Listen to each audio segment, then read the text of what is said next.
mesin bor menembus tangan kanannya.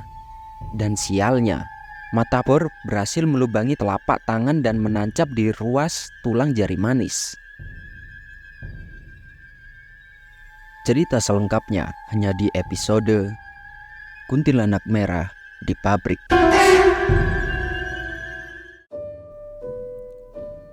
Kali ini aku akan bercerita tentang pengalaman saya di pabrik, tentang kuntilanak merah.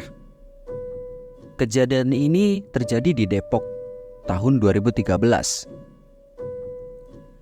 Hari pertama, saat itu di pabrik sedang ramai dengan gosip dan rumor tentang isu-isu soal kuntilanak merah. Hal itu dikarenakan ada salah satu karyawan yang melihat kunti berwarna merah di area pabrik. Selanjutnya, berita itu menyebar ke sekitar 500 karyawan yang lain. Saya mendapat cerita dari salah satu karyawan senior bahwa beberapa tahun yang lalu pernah ada yang melihat kunti merah muncul, dan setelah kemunculannya timbul beberapa kejadian karyawan yang mengalami kecelakaan kerja. Karyawan di bagian saya sudah mulai resah, terutama yang masuk sore hingga malam, yaitu karyawan shift 2 dan shift 3. Tapi saya selalu berpikir dengan logika bahwa kecelakaan itu murni dari kelalaian bekerja dan lingkungan kerjanya. Bisa jadi dia mengacukan prosedur keselamatan dan kesehatan kerja, atau dia bekerja dengan pikiran yang tidak fokus karena melamun atau memikirkan banyak hal di luar pekerjaan. Hari kedua, gosip semakin menyebar. Kali ini dengan berita baru. Ada karyawan senior yang dipanggil Bang Hoirul diintip kunti saat dia sedang mandi di kamar mandi dekat laboratorium bagian quality. Selama beberapa hari, karyawan enggak memakai kamar mandi itu, terutama shift malam. Suatu waktu, saya ada kesempatan bertemu dengan Bang Hoirul. Saya menanyakan kebenaran cerita sebelumnya. Cerita dari Bang Hoirul saat dia masuk shift 2. Dia merasa gerah dan pergi ke kamar mandi untuk mandi sebentar. Saat mandi sambil jongkok, Bang Hoirul melihat rambut hitam panjang terurai hingga lantai kamar mandi. Bang Hoirul itu orangnya berani. Dia tetap melanjutkan mandinya. Tapi karena merasa risih, dia melihat dan ternyata ada sesosok perempuan. Namun Bang Hoirul memilih untuk menyelesaikan mandinya saja, lalu bertemu dengan karyawan yang lain dan bercerita hingga menyebar ke seluruh pabrik. Pada kesempatan yang lain, saya bertemu dengan saudara dari Bang Hoirul. Saya bercerita tentang Bang Hoirul yang bertemu kunti, namun tanggapan dari saudaranya ini berbeda. Kata saudara Bang Hoirul, wajar kalau Bang Hoirul bisa lihat, karena dari kecil Bang Hoirul ini indigo. Ya pantas aja menurut saya. Artinya bukan penampakan dalam arti sebenarnya, karena itu murni dari kemampuan lahir dari Bang Hoirul, dan bukan penampakan yang dilihat oleh orang umum. Hari ketiga, shift 1 memasuki pabrik dalam keadaan heboh karena ada karyawan shift 3 yang bekerja malam melihat kunti merah terbang di atas mesin pabrik. Sampai ada beberapa karyawan yang melihat itu. Sepanjang hari itu, para karyawan bekerja dengan cemas. Imbasnya juga pada karyawan bagian melting yang menyuplai kebutuhan karyawan bagian saya. Karyawan bagian melting lebih memilih kabur ke bagian lain dan hanya muncul ke bagian saya bila barang benar-benar habis. Dan malam harinya, saya dapat kabar dari leader shift 2 bahwa ada kecelakaan kerja. Ada satu karyawan tangannya terjepit mesin saat sedang setting mesin. Telapak tangannya tertembus pin baja. Beberapa karyawan harus memberanikan diri untuk membantu melepaskan pin baja itu dari telapak tangan korban agar memudahkan untuk dibawa ke rumah sakit. Hari keempat, saya melakukan briefing untuk karyawan shift 1 dan menjalankan sore untuk karyawan shift 2. Intinya mengingatkan kepada semua karyawan untuk berhati-hati dalam bekerja. Berdoa sebelum bekerja, fokus, dan mematuhi prosedur. Malam harinya, saya mendapat kabar kembali bahwa Pak Ayong, karyawan bagian gudang, melihat kunti merah itu di area gudang. Ruangan gudang menjadi satu dengan bagian saya. Memang, ruangan itu agak sepi karena penuh dengan karung material dan kurang nyaman karena tidak ada penyejuk udara. Biasanya, ruangan itu digunakan oleh beberapa karyawan yang kabur untuk tidur, ngopi, atau main HP.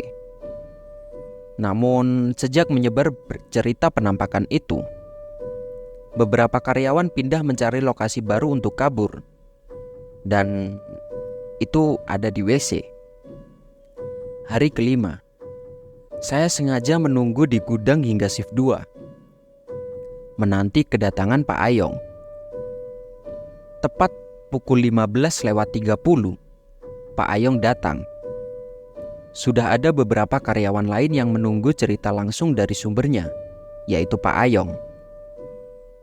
Menurut cerita Pak Ayong, menjelang akhir shift 2, sekitar pukul 10 malam, Pak Ayong masuk ke gudang untuk mengambil material. Di situ Pak Ayong melihat perempuan berbaju merah sedang duduk di atas karung. Kakinya menjuntai berayun-ayun. Dan ia itu sedang menyisir rambutnya dengan jari-jari tangannya. Dan wajahnya memandang ke arah lain. Melihat hal itu, Pak Ayong hanya berucap, "Permisi." Lalu kunti merah itu tiba-tiba menghilang. Menurut saya, hal itu luar biasa. Belum tentu saya bisa melihat hal seperti itu. Kalau saya di posisi Pak Ayong, mungkin lebih memilih mundur teratur dan kabur. Hari ke-6, saya melakukan briefing kembali untuk shift 1 dan sore harinya untuk shift 2. Dengan kalimat yang sama seperti lalu-lalu. Tak bosan mengingatkan kepada karyawan untuk tetap berhati-hati dalam bekerja dan selalu tetap berdoa. Setelah itu, saya kembali ke ruang office yang letaknya tepat di atas area kerja bagian saya. Menjelang pukul 18:30 malam, saya masih setia dengan setumpuk laporan. Hanya tinggal beberapa orang yang di luar kantor. Mungkin sekitar jam 8 malam, semua orang pulang. Biasanya saya pulang yang paling akhir, mematikan semua lampu dan AC. Ada karyawan bagian keuangan bernama Desi, mengucapkan pamit pulang duluan. Namun, belum ada 1 menit keluar pintu kantor, Desi masuk lagi terburu-buru dan duduk di kursi yang ada di depan meja saya. Dengan wajah pucat pasi, tanya saya. Dengan wajah pucat pasi, saya bertanya, "Kenapa, Mbak?" Tapi Desi hanya menggelengkan kepala dan tidak menjawab. Ya, saya biarkan saja, biar Desi menenangkan diri dulu.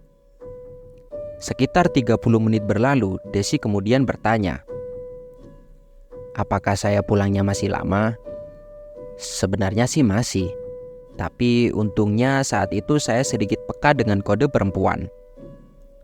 Jadi saya langsung beres-beres, bersiap untuk pulang. Desi membuntuti kemanapun saya pergi untuk mematikan lampu dan AC. Kami keluar dari kantor, menuruni tangga, dan di dasar tangga seperti biasa, mendapati siulan dari karyawan laki-laki. Dan bukan untuk saya tentunya. Saat di luar pabrik, Desi baru mau bercerita. Katanya, saat keluar dari kantor, Desi melihat Kunti melayang di tangga. Desi lalu cepat kabur ke satu-satunya jalan, yaitu balik lagi ke dalam kantor. Untungnya masih ada orang di kantor, yaitu saya. Kalau tidak ada orang, mungkin Desi bisa teriak-teriak karena serba salah tidak bisa maju turun ke tangga, karena ada penampakannya menunggu, dan sebaliknya, tidak mau masuk ke dalam kantor juga, karena di dalam kantor saat malam hari lumayan serem. Sesampainya di kontrakan, saya mendapat kabar kembali dari leader ada karyawan gudang yang lain, bernama Pak Suronto, yang sedang tukar shift dengan Pak Ayong, melihat kunti merah di ruang gudang, tempat penampakan sebelumnya. Hari ke-7, cerita penampakan sudah menjadi trending topik di dalam pabrik saya.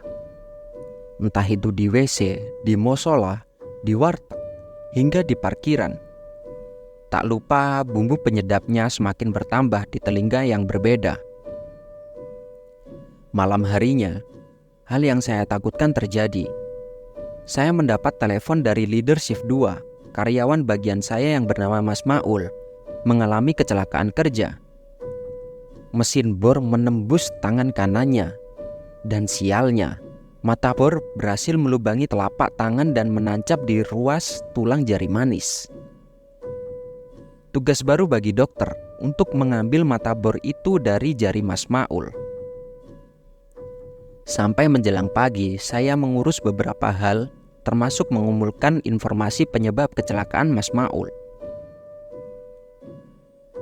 Hari ke-8, saya briefing kembali kepada karyawan shift 1 dan 2 di waktu yang terpisah.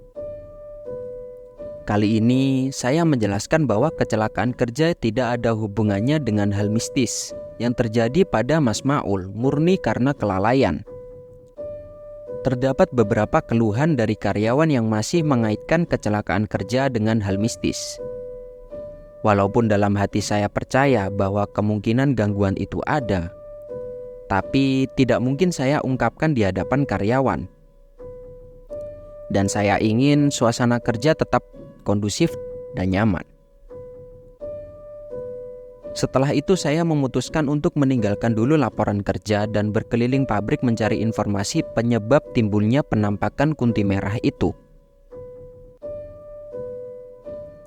Dan hal yang saya temukan adalah tepat di belakang pabrik sedang ada pemugaran makam keluarga milik warga. Ternyata komisaris pabrik berhasil membujuk keluarga tersebut untuk menjual tanahnya untuk perluasan pabrik. Yang terpikirkan oleh saya adalah ada kemungkinan pemugaran tidak melalui prosesi yang layak. Ada kesalahan sehingga ada bagian tubuh yang tertinggal. Atau mungkin prosesi dilakukan tanpa ucapan permisi terlebih dahulu, sehingga menyinggung ketenangan makhluk lain yang ditakdirkan hidup berdampingan dengan kita.